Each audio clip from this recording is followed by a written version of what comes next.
According to Bhagwan Sri Ramana Maharishi, mind control. Devotee asked, how can I control the mind? Maharshi told, there is no mind to control. If the self is realized, the self shines forth when the mind vanishes. In the realized man, the mind may be active or inactive, the self alone exists. For the mind, body, and world are not separate from the self, and they cannot remain apart from the self. Can they be other than the self?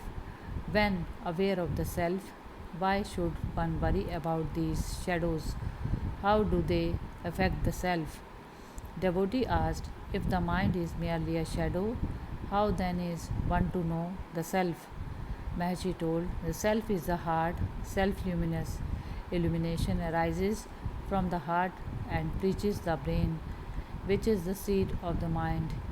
The world is seen with the mind, so you see the world by the reflected light of the self. The world is perceived by an act of the mind. When the mind is illumined, it is aware of the world. When it is not so illumined, it is not aware of the world. If the mind is turned in toward the source of illumination, objective knowledge ceases and the self alone shines as the heart. The moon shines by reflecting the light of the sun. When the sun has set, the moon is useful for displaying objects. When the sun has risen, no one needs the moon. Though its disk is visible in the sky, so it is with the mind and the heart. The mind is made useful by its reflected light. It is used for seeing objects. When turned inward, it merges into the source of illumination, which shines by itself, and the mind is then like the moon in the daytime. When it is dark, a lamp is necessary to give light, but when the sun has risen, there is no need for the lamp. The necessary, it is enough if you turn your eyes in toward the self luminous sun. Similarly, with the mind, to see the objects, the light reflected from the mind is necessary. To see the heart, it is enough that the mind is turned towards it. Then the mind doesn't count and the heart is self effulgent.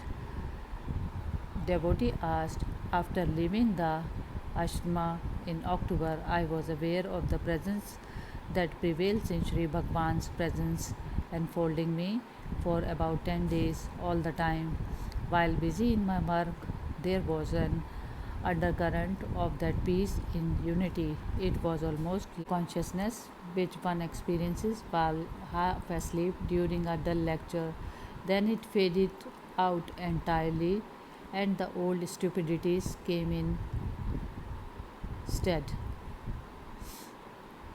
Work leaves no time for separate meditation. Is it enough constantly reminding oneself I am while at work? Maharishi told after a short pause, if you strengthen the mind, that peace will continue for all time.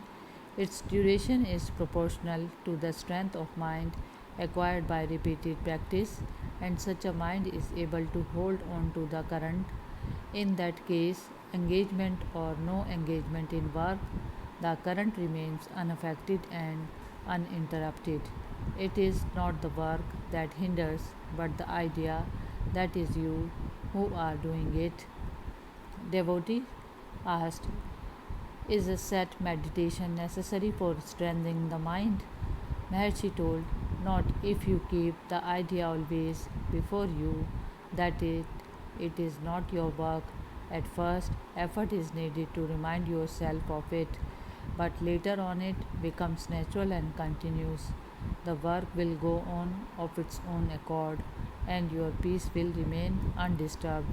Meditation is your true nature. You call it meditation now because there are other thoughts distracting you.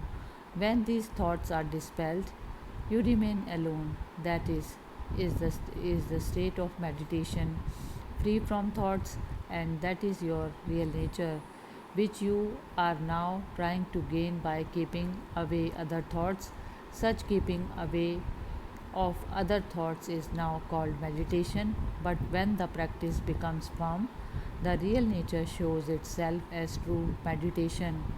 Devotee asked, other thoughts arise more forcibly when one attempts meditation. Maharshi said, yes, all kinds of thoughts arise in meditation. That is only right, for what lies hidden in you is brought out unless it rises up. How can it be destroyed? Thoughts rise up spontaneously, as it were, but only to be extinguished in due course, thus strengthening the mind. Devotee asked, there are times when persons and things take a vague, almost transparent form, as in a dream. One ceases to observe them as outside, but is passively conscious of their existence, while not actively conscious of any kind of selfhood. There is a deep quietness in the mind.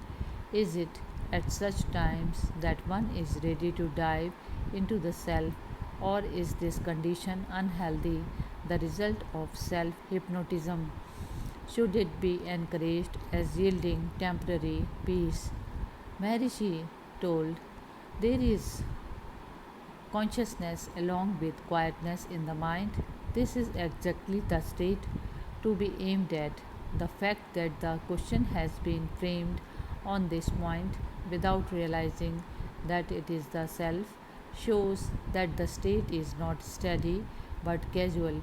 The word diving is appropriate when there are outgoing tendencies and when therefore the mind has to be directed and turned within. There is a deep below the surface of externalities, but when quietness prevails without obstructing the consciousness, where is the need to dive?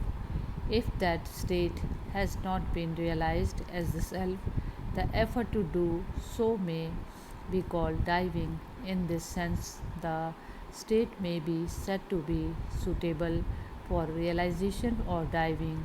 Thus, the last two questions you have put do not arise. Devotee asked, the mind continues to feel partial toward children, possibly because the form of a child is often used to personify the ideal. How can this preference be outgrown? Maharshi said, hold on to the self. Why think of children and of your reaction towards them? Devotee asked, this third visit to Tiruvannamalai seems to have intensified the sense of egoism in me and made meditation less easy. Is this an unimportant passing phase or a sign that I should avoid such places hereafter? Maharshi said, it is imaginary. This place or another is within you.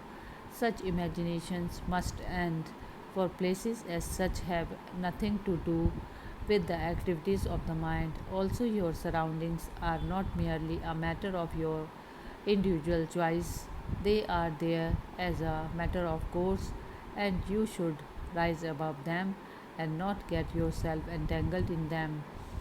A boy of 8.5 years sat in a hall at about 5 in the evening.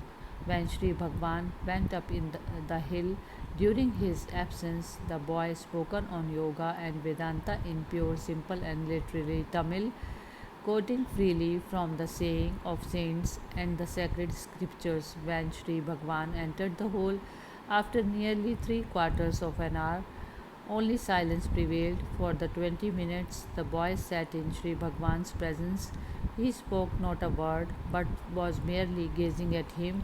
Then tears flowed from his eyes. He wiped them and his left hand and soon after left the place, saying that he still awaits self realization. Devotee asked, how should we explain the extraordinary characteristics of the boy? Maharshi said, the characteristics of his last birth are strong in him, but however strong they may be, they do not manifest themselves save in a calm, still mind. It is within the experience of all that attempts to revive memory sometimes fail, while Something flashes into the mind when it is calm and quiet.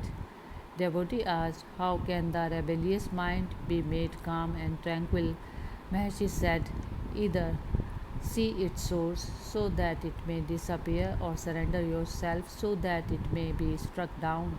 Self surrender is the same as self knowledge, and either of them necessarily implies self control. The ego submits only when it recognizes the higher power. Devotee asked, how can I escape from Sansara, which seems to be the real cause for making the mind restless? Is not renunciation an effective means to realize tranquility of mind? Maharshi said, Sansara is only in your mind. The word doesn't speak out saying, here I am the word. If it did so, it would be ever there, making its presence felt by you even in your sleep. Since, however, it is not there in sleep, it is impermanent. Being impermanent, it lacks substance. Having no reality apart from the self, it is easily subdued by the self. The self alone is permanent. Renunciation is the non identification of the self with the known self. When the ignorance which identifies the self with not non self is removed, non self ceases to exist, and that is true renunciation. Devotee asked, can we not perform actions without attachment even in the absence of such renunciation? Maharshi said, an Atmagyani alone can be a good karma yogi. Devotee asked, does Bhagwan condemn Dvaita philosophy? Maharshi said, Dvaita can subsist only when you identify the self with the non self. Advaita is non identification. Hari Om Tat Sat.